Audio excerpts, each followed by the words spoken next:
Guys अब एक बहुत ही इंटरेस्टिंग टॉपिक के बारे में हम लोग डिस्कस करेंगे, साइक्लोन्स यानी कि चक्रवात का ये टॉपिक है जिसको हम लोग बहुत डिटेल में जो है वो समझने वाले हैं अभी। हालांकि जो चक्रवात यानी कि साइक्लोन जो है वो आपके GS paper 1 static general studies का ये टॉपिक है। अभी जो हम लोग आर्टिकल को डिस्कस करेंगे इसमें ये समझेंगे कि अरेबियन सी पर इतने ज्यादा साइक्लोन्स हम लोग को क्यों देखने को मिल रहा है, what is the main reason behind it. तो गाइज जनरल स्टडीज का अगर आपने ये साइक्लोन टॉपिक को अगर अच्छे से पढ़ा होगा तो इसका आंसर आपको तुरंत अभी के अभी मिल गया होगा।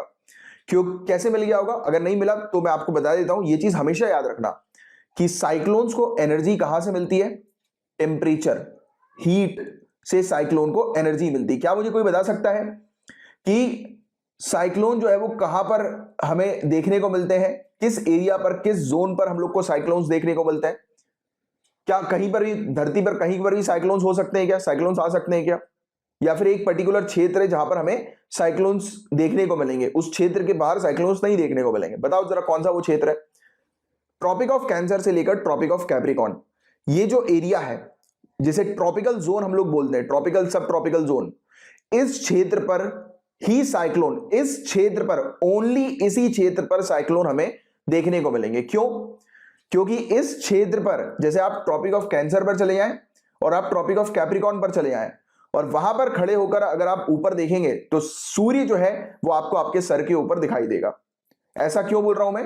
क्योंकि ओवरहेड सन सिर्फ इसी क्षेत्र तक दिखता है, बाकी इसके हायर लैटिट्यूड पे आप चले जाओ, नॉर्थ की तरफ या साउथ की तरफ, ऊपर और चले जाओ, हायर लैटिट्यूड पर चले जाओ, तब वहां पर अगर आप खड़े होकर ऊपर देखोगे तो आपको सूर्य जो है वो आपके सर के ऊपर कभी नहीं दिखेगा, क्योंकि सूर्य आपको सर के ऊपर सिर्फ ट्रॉपिक ऑफ कैंसर से लेकर ट्रॉपिक ऑफ कैप्रिकॉर्न के बीच वाले एरिया पर ही दिखाई देगा। मतलब कि सूर्य अपनी सबसे ज्यादा एनर्जी कहां पर दे रहा है? ट्रॉपिक ऑफ कैंसर से ट्रॉपिक ऑफ कैप्रिकॉर्न के एरिया के बीच। इसका साफ मतलब यह है कि यहां पर मौजूद जो पानी है वो ज्यादा तेजी से गर्म होगा, राइट? तेजी से गर्म होगा सूर्य के कारण। और साइक्लोन को जो एनर्जी मिलती है वो कहां से मिलती है? टेम्परेचर, हीट, सूर्य की हीट से उसको एनर्जी मिलती है। अब बात समझे कि साइक्लोन क्यों, ये कॉन्सेप्ट है जो कि आपको general studies point of view से समझना बहुत जरूरी है। आपने पहले से समझा हुआ है तो बहुत अच्छी बात है, नहीं समझा तो अभी मैंने थोड़ा सा इसका एक आपको आइडिया दे दिया। बट आपका ये टास्क है, आप चाहें तो आज के आज ही साइक्लोन का टॉपिक जो है वो फिनिश कर दीजिए, राइट? या फिर अगर आप किसी कोचिंग इंस्टीट्यूट से जुड़े होंगे, किसी इंस्टीट्यूशन से जुड़े होंगे, तो आपको वो ऑलरेडी ये वाला टॉपिक कवर करवा ही देंगे जीएस पेपर 2 का। और जो भी स्टूडेंट मेरे साथ यूपीएससी बैच में जुड़े हुए हैं तो उनका टॉपिक तो मैं ये ऑलरेडी जो है वो पहले मैं कई बार फिनिश करा ही चुका हूं और अभी ये टॉपिक जो है वो फिनिश हो ही जाएगा, राइट? तो this topic is very important, क्योंकि ये सब चीजें देखो क्या है कि आर्टिकल आया है अरेबियन सी से रिलेटेड कि अरेबियन सी में साइक्लोन्स इतने ज्यादा क्यों बढ़े हैं, राइट? तो ये चीज पढ़ने वाली नहीं है, पढ़ने वाली ये है साइक्लोन के कॉन्सेप्ट्स, कि साइक्लोन बनता कैसे, उसके पीछे क्या फैक्टर्स हैं, कहां पर बनता है, साइक्लोन के स्ट्रक्चर्स क्या होते हैं, राइट? और साइक्लोन जैसे कि अगर हम बात करें, आप बताएं मुझे कि साइक्लोन, अब देखिए अभी हमने क्या चीज समझी, जैसे कि अरेबियन सी पर ये साइक्लोन्स बहुत ज्यादा आज की डेट में हमें देखने को मिल रहा है। उसका कारण तो अब आप समझ ही गए होंगे, क्योंकि ग्लोबल वार्मिंग के कारण टेम्परेचर लेवल धरती का इंक्रीज हो गया है। अब धरती का जब टेम्परेचर लेवल इंक्रीज हुआ है तो उसके कारण क्या हो रहा है? उसके कारण हीट बढ़ गई है। और हीट, अभी हमने समझा कि हीट के कारण जितनी ज्यादा हीट होगी तो साइक्लोन जो है वो उसकी फ्रीक्वेंसी भी ज्यादा रहेगी, क्योंकि साइक्लोन्स को एनर्जी मिलती है हीट से, है ना? अब आपके दिमाग में एक डाउट आया होगा कि सर साइक्लोन्स तो हमें ज्यादातर समुद्र में देखने को मिलते हैं या पानी पर देखने को मिलते हैं, क्योंकि उनको तो एनर्जी चाहिए, राइट?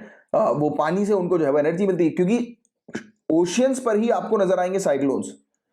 और जैसे ही साइक्लोन एक लैंड मास से टकराते हैं, यानी कि कॉन्टिनेंट से जब टकराएंगे, कॉन्टिनेंट पर आएंगे, धरती पर आएंगे, धरती मतलब इन द सेंस उस पे कॉन्टिनेंटल मास की अगर हम बात करें और कॉन्टिनेंट की अगर हम बात करें स्पेसिफिकली जमीन, राइट, लैंड, उस पर आएंगे तो वो अपनी एनर्जी खो देंगे। अब ऐसा क्यों? दिमाग में ये क्वेश्चन आना चाहिए ना आप लोगों के कि सर आपने बोला कि टेम्परेचर लेवल इंक्रीज हो रहा है तो इसके कारण से साइक्लोन्स जो है वो डेवलप हो रहा है, बट हमने तो पढ़ा कि साइक्लोन जो है वो सिर्फ समुद्र पर ही जो है वो बनते हैं, बट टेम्परेचर लेवल तो यहां का भी इंक्रीज हो रहा है, राइट? हर जगह का इंक्रीज हो रहा है, कॉन्टिनेंट का भी इंक्रीज हो रहा है, ओवरऑल पूरी धरती का इंक्रीज हो रहा है। तो इसके पीछे का क्या कॉन्सेप्ट है?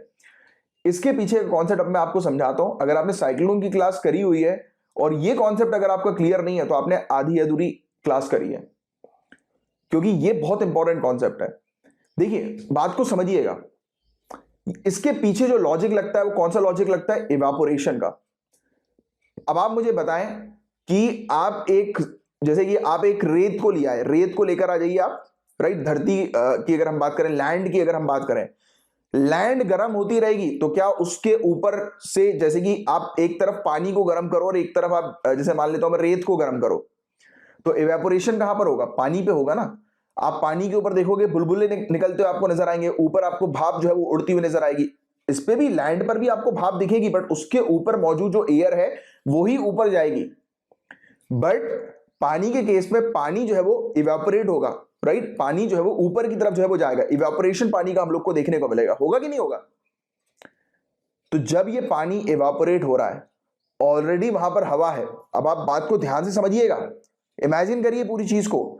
ये पानी है, पानी आपने जो है वो गर्म किया, लेट से ओशियन का पानी आप गर्म कर रहे हो, उससे इवेपोरेशन निकल रहा है। अब साइड से भी तो हवा चल रही है ना, विंड तो आ ही रही है, विंड आ रही है काफी सारी। हम लोग को परमानेंट विंड्स जो है वो देखने को मिलती हैं, ये वाली चीज भी आपको पता होगा, राइट? परमानेंट विंड्स लगातार, वेस्टर्ली, ईस्टर्लीज वगैरह। भाप बन रही है, भाप ऊपर की तरफ जा रही है, विंड आ रही है, और धरती हमारी क्या हो रही है? गोल घूम रही है। दीज आर द फैक्टर्स जो कि रिस्पॉन्सिबल है किसके लिए? साइक्लोन बनने के लिए। साइक्लोन का जब आप टॉपिक प्रॉपर तरीके से जीएस में पढ़ोगे तो आपने एंटी क्लॉकवाइज साइक्लोन और क्लॉकवाइज साइक्लोन जो है वो कैसे होते हैं ये भी आपको पढ़ना है ना, कि ये क्यों बनते हैं। तो ये धरती के मूवमेंट के कारण बनते हैं। धरती का मूवमेंट है, अब धरती के मूवमेंट जो हो रहा है तो वो क्या, वो हवा को भी जो है वो कर रहा है, क्या क्या कर रहा है? इन्फ्लुएंस कर रहा है।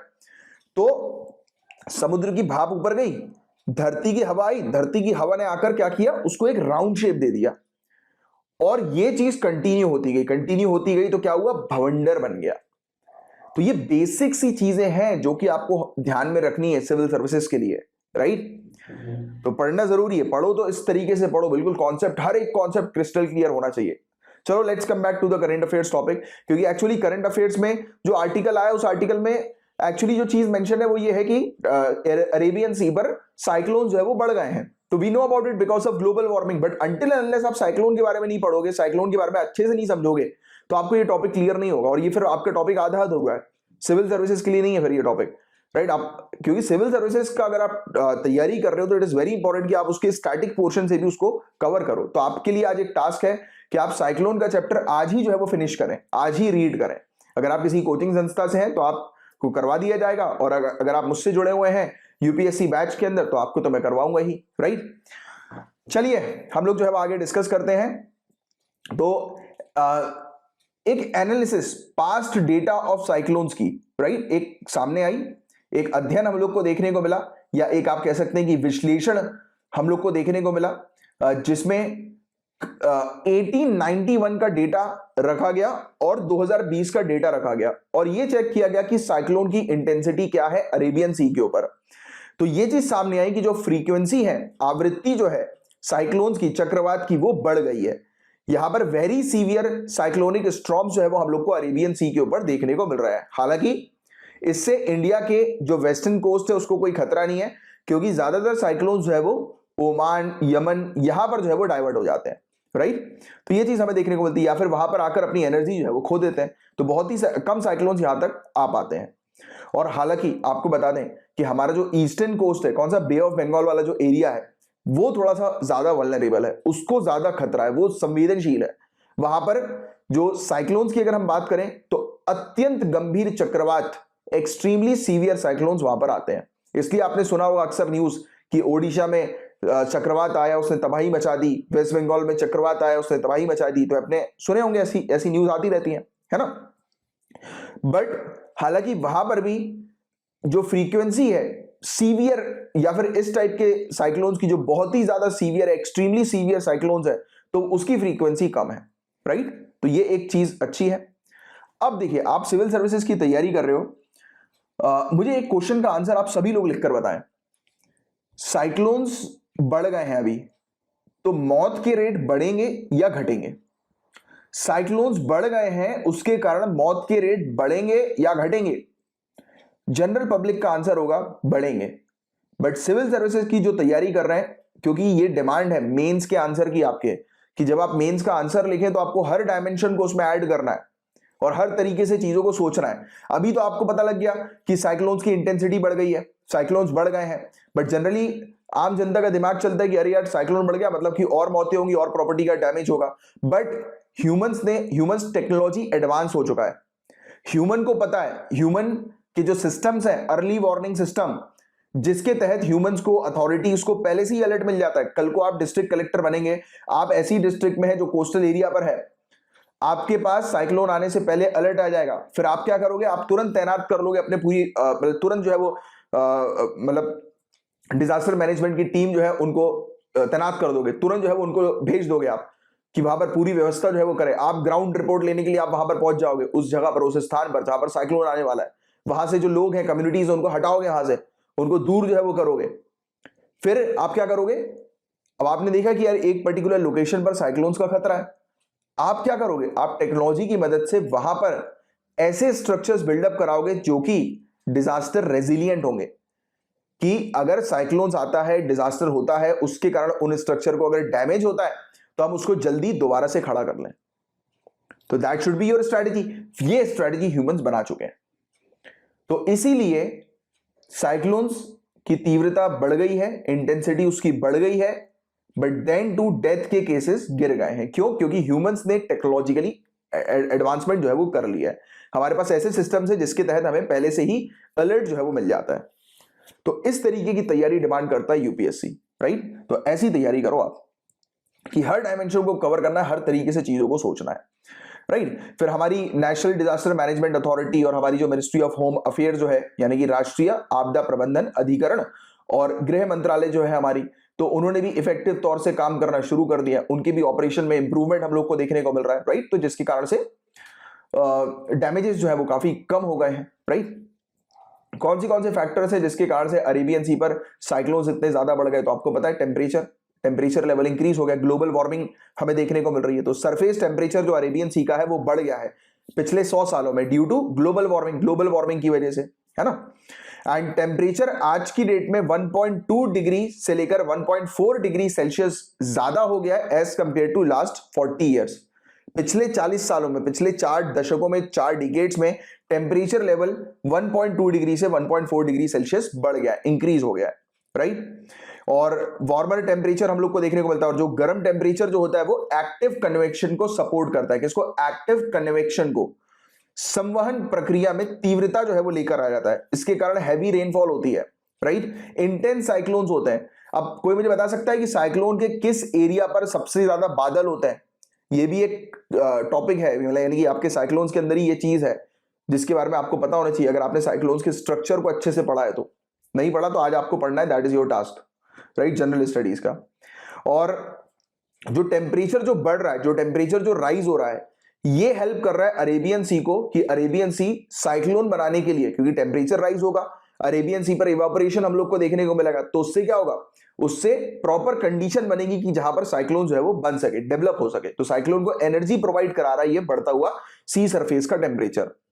और अरेबियन सी भी जो है वहां पर विंड हम लोग को ऑलरेडी देखने को मिलती है, राइट? तो इसके कारण भी साइक्लोन जो है वो ज्यादा दूर तक ट्रैवल कर पा रहे हैं। एग्जांपल के तौर पर एक साइक्लोन आया था ओक्ची साइक्लोन, या ओखी ऐसा करके जो है उसको प्रोनाउंस किया जाता है।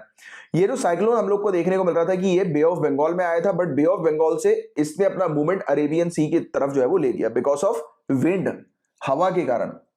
तो बहुत सारे फैक्टर्स हैं जिसके चलते साइक्लोन जो है वो बनते हैं। धरती का मूवमेंट, सूर्य की हीट, ग्लोबल वार्मिंग भी अब ले लो, एक और नया फैक्टर जिसके कारण से साइक्लोन्स की इंटेंसिटी बढ़ रही है, राइट? विंड। तो बहुत सारे तमाम कारण हैं जिसके कारण से साइक्लोन जो है वो बनते हैं, राइट? तो ये चीज है। और साइक्लोन के नेमिंग्स की अगर हम बात करें तो देखो, एक ऑर्गेनाइजेशन है वर्ल्ड मेट्रोलॉजिकल ऑर्गेनाइजेशन और United Nations economic and social commission for Asian Pacific. तो एशिया और पैसिफिक वाला जो क्षेत्र हम लोग को देखने को मिलता है, या फिर अगर हम बात करें हमारी स्पेशली बे ऑफ बंगाल और अरेबियन सी की, तो वहां पर जितने भी साइक्लोन्स आते हैं उनके नाम जो है वो दिए जाते हैं। अभी रिसेंटली हमने दिए थे, 27वां सेशन जो है वो उसका हुआ था।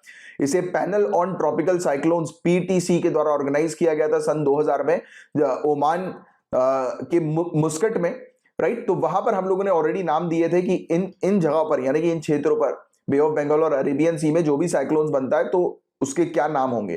तो जैसे अलग अलग नाम होते हैं ना साइक्लोन्स के, तो वो बेसिकली क्या होता है कि अलग अलग कंट्रीज जो है वो नाम इस प्रकार से साइक्लोन्स के लिए दे देती है कि हमारी तरफ से ये प्रपोजल है, इसका नाम जो है वो ये रख दो, ये फलाना रख दो, राइट। कैटरीना रख दो, एक कैटरीना करके भी था, पता है एक आपको, राइट। अगर आप काफी समय से करंट अफेयर्स फॉलो कर रहे होगे तो आपको ये पता होगा वाली बात भी, राइट। बहुत सारे नाम है ऐसे इस प्रकार के साइक्लोन्स के। तो क्वेश्चन आ जाए कि साइक्लोन्स के नाम जो है वो कौन डिसाइड करता है, तो ये कंट्रीज ही डिसाइड करती है, प्रपोजल डालती है किसको, वर्ल्ड मेट्रोलॉजिकल ऑर्गेनाइजेशन के पास। फिर एक लिस्ट बनती है जिस लिस्ट में अलग अलग कंट्री जो भी प्रपोज करती है नाम उसको रख दिया जाता है। फिर नेक्स्ट साइक्लोन जो भी उस क्षेत्र पे आता है तो उसका नाम जो है वो कंट्री का जो है वो करा दिया जाता है। हालांकि ये चीज उतनी कुछ खास इंपॉर्टेंट नहीं है, बस आप ये चीज बस थोड़ा ध्यान में रखना कि उसके लिए वर्ल्ड मेट्रोलॉजिकल ऑर्गेनाइजेशन और United nation economic and social commission for Asia and Pacific, ये ऑर्गेनाइजेशन हम लोग को देखने को मिलते हैं जो रिस्पॉन्सिबल होते हैं। और नेमिंग ऑफ ट्रॉपिकल साइक्लोन, जो ट्रॉपिकल साइक्लोन जो हम लोग को नॉर्थ इंडियन ओशन पर देखने को मिलते हैं, तो इसको इंट्रोड्यूस किया गया था सितंबर 2004 में, और नाम प्रपोज किए गए थे 8 मेंबर स्टेट्स के द्वारा, राइट, जो वर्ल्ड मेट्रोलॉजिकल ऑर्गेनाइजेशन के थे, जो कि Bangladesh, India, Maldives, Myanmar, Oman, Pakistan, Sri Lanka, Thailand. तो ये जो कंट्रीज है ये नाम प्रपोज इन्होंने फिर करना शुरू किया था। अलग अलग कंट्री अलग अलग नाम प्रपोज करती है, फिर वो एक ऑर्डर में अल्फाबेटिकल जो कंट्रीज होती है ना उसके अल्फाबेटिक ऑर्डर में जो है वो अरेंज कर दिया जाता है, और उनके नाम जो है फिर अलग अलग साइक्लोन्स के लिए यूज में लाए जाते हैं, राइट, या नेम कर दिया जाता है, नेम घोषित कर दिया जाता है एक पर्टिकुलर साइक्लोन का एक कंट्री के प्रपोजल जो लिस्ट होती है उसके नाम के अकॉर्डिंग, राइट। तो ये चीज इतना कुछ खास नहीं है, आप लोग के लिए जानना बस इतनी चीज सफिशिएंट है। और regional specialized meteorological centre new Delhi के अंदर है। ये जो सेंटर है, ये जो केंद्र है, क्षेत्रीय विशिष्ट मौसम विज्ञान केंद्र नई दिल्ली का, ये जिम्मेदार होता है किस चीज के लिए, जितने भी साइक्लोन्स बे ऑफ बंगाल और अरेबियन सी में आते हैं तो उसका नाम क्या होगा वो देने के लिए, राइट। तो ये चीज है। और टोटल 6 ये सेंटर्स हैं रीजनल स्पेसिफिक मेट्रोलॉजिकल सेंटर्स पूरे दुनिया भर में, जिसमें से एक इंडियन मेट्रोलॉजिकल डिपार्टमेंट और 5 और ट्रॉपिकल साइक्लोन वार्निंग सेंटर्स भी हम लोग को देखने को मिलते हैं, राइट। तो ये था गाइस पूरा ओवरऑल टॉपिक। मैं उम्मीद करता हूं बहुत अच्छे से ये टॉपिक आपको समझ में आया होगा।